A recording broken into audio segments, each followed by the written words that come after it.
let's hop into my August reading plans.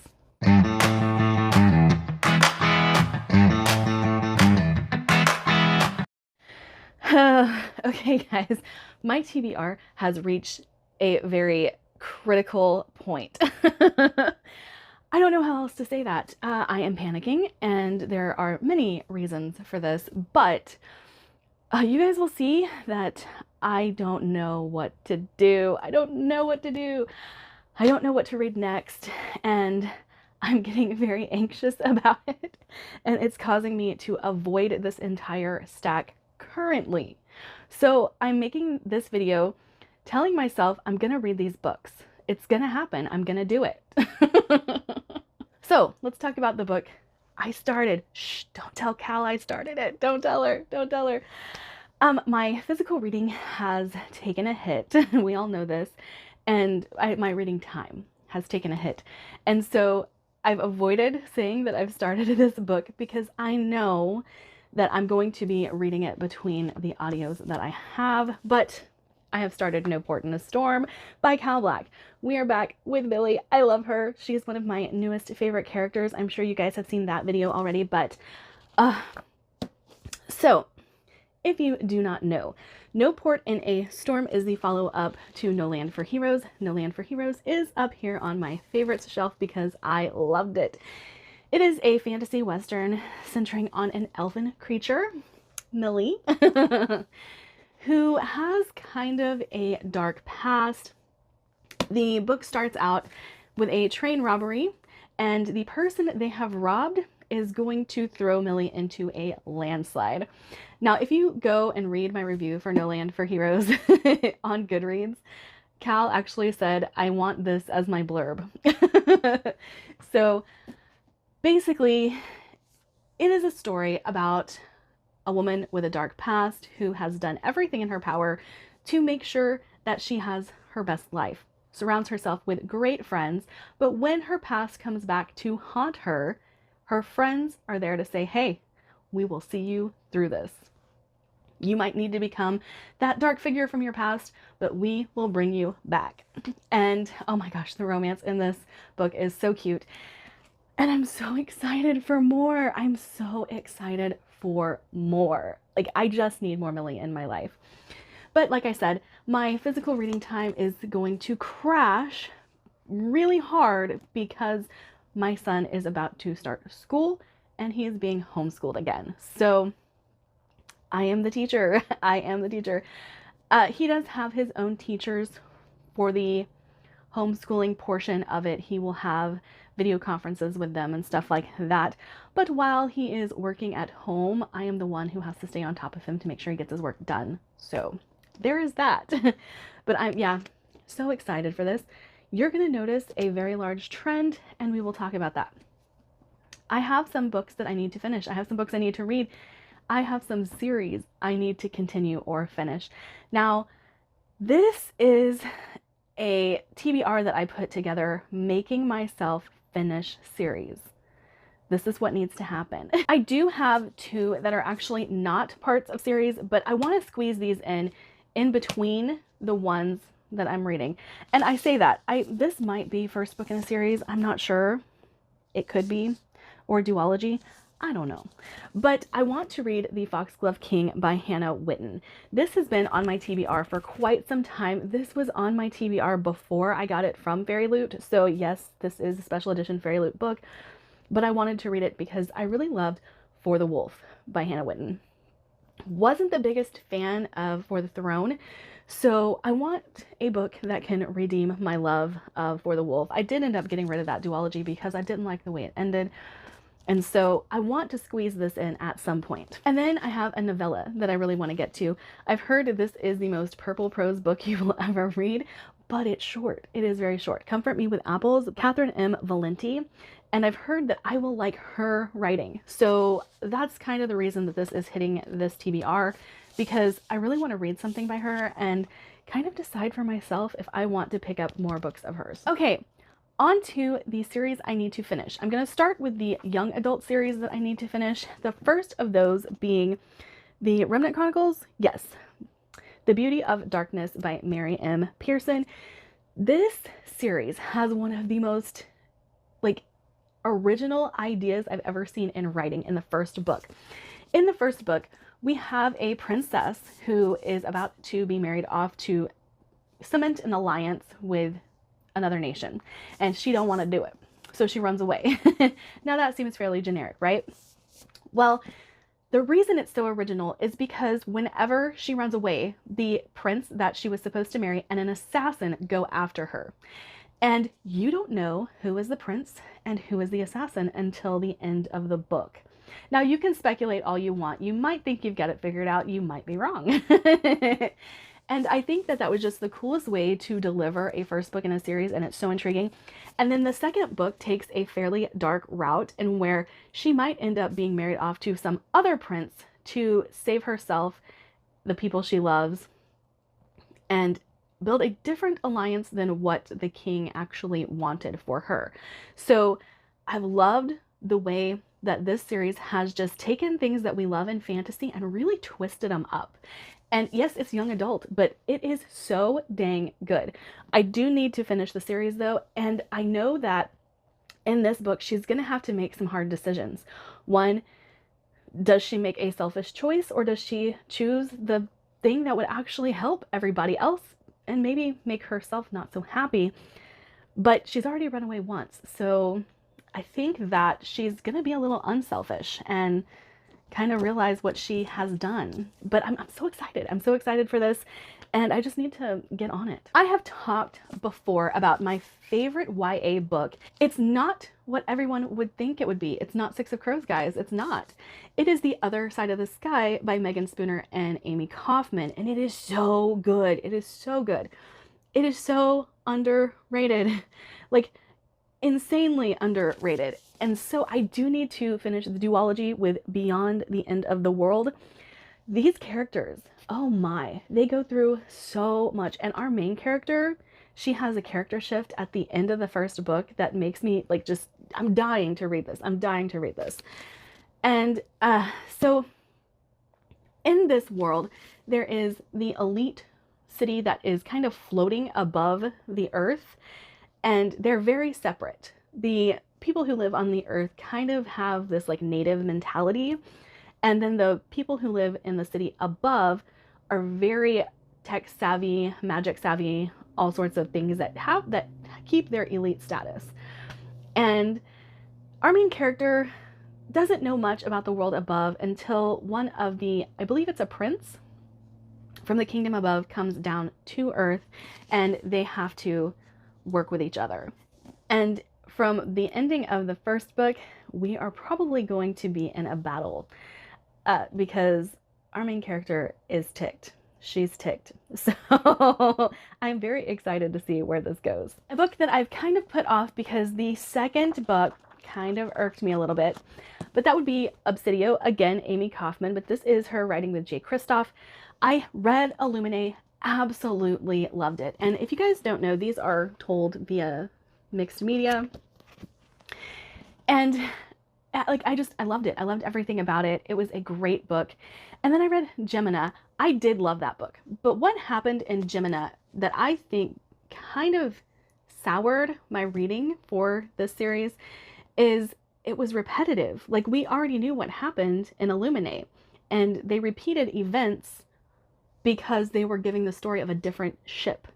And while that's interesting, it's intriguing, I found myself going, we read this already. We know this already. We've seen this happen already. We know what the end goal is, and we know what happens at the end of the story. So how is this adding to my enjoyment of the series? But it does introduce us to some new characters. There's a completely different story in that second book because of the new characters that we're following. And we do have a girl in the second book who actually has been trained in martial warfare. So it's very interesting to watch her and her story play out. But I actually am very excited for this, even though I already know what happened with the second book, so I'm nervous about what's going to happen with this one. But this should be all of them together now. This should be the main characters from the first and second books coming together to kind of take on this entity. I don't want to give any spoilers that they're coming up against. If you have not read Illuminae, basically the story there is that something has happened to the planet that our main characters live on. War has come and they don't know why. Like, they just get bombarded, invaded, and taken out. Now, a ship escapes this catastrophic event, and we follow our main characters as they are trying to get to the way station so they can get out of the area and tell everybody what's happened. And things start to fail. And the reason things start to fail is because they are being chased by this company that is trying to wipe them all out. And they've hired mercenaries and they get on board the ships and all of that stuff, just trying to take them out and stop them from making it to the way station. But it's actually really intriguing because of the way it's written. It's like emails, it's the AI talking to you, it is reports that have happened off station. And you get blips of this court-martial that has happened based on what has been presented to the courts and everything like that. So the way it's delivered is probably the coolest thing I've ever read. Like, I love following along. I listen to the audiobook because I really like the audiobooks of these, but you can see like things are redacted, and I just realized I show you something that's really funny that probably shouldn't have shown on screen. Anyway, I just really like the way that these are written, and I want to see the conclusion. I want to see if what I think is supposed to happen is going to happen and how it plays out. So very much looking forward to this. Okay, so for the next books that you are going to see, you're probably thinking to yourself, oh my God, Trinity, finally you're going to read these books. Like, what the heck have you been waiting for? Because I know my Discord people have been asking me the same thing. Like, why aren't you reading the books that you want to read? Because if I start one of these, that's all I'm going to focus on. Like, there's not going to be anything else. Everything else is going to fall to the wayside. But they're chonkers, but I need to get to them. I need to finish these series. And until the last, I do have on audio because I cannot get a hold of a physical copy of the book. Every time I go to buy it, they're sold out. But this is a very grim, dark series by Mike Shackle that I can't even begin to describe to you. There has been a war, and we are seeing the fallout of the war. But amongst all of the fallout of the war, a rebellion is rising because they do not like the people who have taken over, and everyone is kind of living a very grim life because of this war and because of the people in power and how they run things. And so in the first book, we are seeing the sparks of this rebellion. We are seeing how it all plays out and how rebellions start and how they function, what can go wrong, because things really go wrong. And I will say, this is gory. It is grim. It is not for everyone. This is probably one of the darkest series I have read, but I really enjoy it. And there are major trigger warnings for this series, but I do think that my hesitation to pick up the third book is based on my specific reading tastes and knowing what's coming. So I've heard that the final book does have a slog in the middle. Now, I thought the second book had a slog, but it is because we followed a character I don't like. And so reading the middle part of the second book, I was like, ugh, can we just leave these people? I don't even care what happens to them because I don't like this character. We have a whiny character and one who has no faith in herself and just makes dumb decisions. And I can't stand her. I don't like her. I do love the story though, and so I do need to finish that.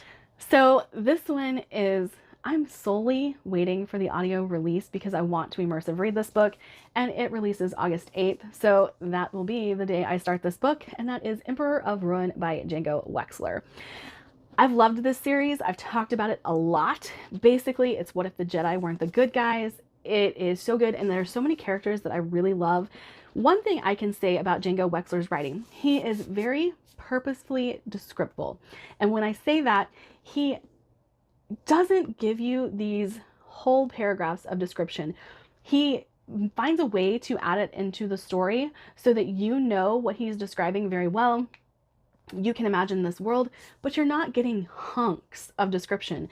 It's just learning about it along the way, dropping hints along the way, giving, you know, I think one of the things I liked most is we have a character who is overlooking this chasm, and they realize that this is a really dire place to live, and why would anyone choose to live here? But you get kind of their inner monologue about what's going on with the story while they are overlooking this chasm. So you get a really great picture of where they are, what's happening, what needs to happen to move forward, and it's all lumped in together, so it's not just a crazy amount of description all at once. I hope that makes sense, because I realize I rabbit trailed a little bit in that description. But anyway, what if the Jedi weren't the good guys? That is the whole basis of this book. It does pull from Star Wars, but it does not take anything that you would be shocked about or derivative from Star Wars, other than lightsabers. There are lightsabers. I always love seeing books I've already read in the backs of these books, because I'm an Orbit fangirly. We all know this. But yeah, I'm dying to read this. August 8th is the release date for the audio, and I plan to immersive read. So that's why this one hasn't been read yet. Now, one that I really need to get to, because if I don't, then I am going to be like forgetting a lot of things that happened. That would be The Bone Ship's Wake by R.J. Barker. Now, usually you guys can kind of see this shelf a little bit more. You will see I own almost every R.J. Barker book that has been released, except for the new one, of course. Haven't got my hands on that one. But I love R.J. Barker's writing style. I love Mies from this series. And oh my gosh, the end of Call of the Bone Ships. I don't know how I didn't just pick this up immediately. I know why, because I can't binge read series without getting bored, no matter how much I love it. I'm just weird like that. And, but anyway, I'm so excited to finish up this series. And I'm trying to think of a synopsis of this series for you guys, because this is a very weird series for me to like, because the plot isn't exactly clear. And there's a lot of action. There are a lot of things going down. There's a lot of character work going on here. And while I need plot to continue, there is an underlying plot through this series. And I've said the same thing about Live Ship Traders. Yes, there's an underlying plot, but to tell you would spoil things for the first book at least. And basically it's a naval fantasy. What more do you need to know other than great character work? And I think that R.J. Barker pulls a lot from Robin Hobb, because their series, even though R.J. Barker's are not connected, they are very similar in how he picks the next one to write. Like, he's like, okay, Robin Hobb did this, now I'm gonna do this. And I like that, because I prefer R.J. Barker, and I only prefer R.J. Barker because of Fitz. So there's that. But yes, I'm very excited to get to this one. If you guys saw my short, you will know what book I'm about to hold up. Athera Grave. This one, again, does not have an audio, so I'm going to have to sit down with it. And I'm hoping this one is not cursed. So if you guys haven't been around for any amount of time, you might not know that Azura Ghost was cursed for me. Every time I picked that up, the world would try to implode. I don't know why. But it happened without fail multiple times. Like, I would pick up that book, my kid got suspended. I would pick up that book, my husband got hurt. I would pick up that book, my mom was sent to the hospital. Like, they were world-ending events. Not really, but like, I was like, what is happening? Every time I pick up Azura Ghost, every single time. And so Essa was like, I hope this book isn't cursed like Azura was. But I'm so excited to finally finish this up. I just finished Athera Ghost last month, and I'm dying. I need to know, or this month currently, I need to know how this ends up. Oh, and there is a ship. I'm down. Started in the last book, and I'm here for it. But yes, how to describe Nophek gloss. That's a difficult one too. We have a kid who is a slave on a planet, and all of a sudden, everything starts going to hell. And the reason for this is the higher ups in the galaxy have decided the Nopheks need to be fed. Nopheks are creatures that are very reminiscent of pit bulls. I always talk to Essa about how I feel like C, who is a character in later on in the books, is like my dog. And if you've seen any fan art of them, I will try and see if I can find some fan art of the Nophek, so I can insert it here, but they need to be fed, and so the slaves are fed to the Nopheks. And this reason it's called Nophek gloss is because Nopheks have this mineral that forms inside of their brains that powers ships, powers buildings, you know, stuff like that. It's really interesting how they have decided this all works and how they figured it out, but they are harvested for the Nophek gloss that is inside their brains, or the gloss inside their brains. And when our main character realizes that this is what's happening and the Nopheks are chasing them and all of that stuff, he runs and finds a spaceship. And if you guys know anything about the series, you'll realize that there is a reason why these titles are what they are. But anyway, S's writing is very flowery. So if you are not a fan of flowery writing, I can see why you might not like this series. I love it. I love the flowery writing. I love how she describes the Luminafairy, which again, you would have to read it to know what that is. And she writes about universes existing in a bubble. And I think it's really cool the way she has broken all of that down and explains it and delivers it to you, the reader, so that you understand what she's talking about and how these bubbles can break and how they can shift. And it's so cool. The science is a lot like in these books, but it's not overwhelming. And I think it's because of the way Essa delivers it. But the characters, guys, the characters in these books will blow you away. They make some decisions that will have you thinking, what just happened? But they make sense in the context of the story. And so I just love it. I love it. I love the main character. I love the villain. I love the villain. I've talked about, you know, loving villainous characters, Kylo Ren, stuff like that. Thray. I love Thray. He is quite amazing. And yeah, I'm very excited to get into this one. And last, but certainly not least, we have The Traitor by Anthony Ryan. You guys know this is my most anticipated book of the year. The only reason I haven't read it yet is because I did a young adult vlog that there was quite a few people who requested it, and I wanted to make sure I delivered on that fact since I had said that I was going to do one. The Lost War by Justin Lee Anderson. I need to read that. Anyway, I love this series. Is this my favorite Anthony Ryan series? No. Do I think this will be everybody else's favorite Anthony Ryan series? Yes. The writing in these books is so amazing. And I want to tell you, I said this in my book review of The Pariah. If you read the synopsis of The Pariah, you will be spoiled for events that are to come. Because in that synopsis, it tells you what's going to happen. Now, I'm a big fan of the fact that Anthony Ryan delivers plot, character, world building, all that in equal measure. This is not the case with The Covenant of Steel. These are very character-driven books.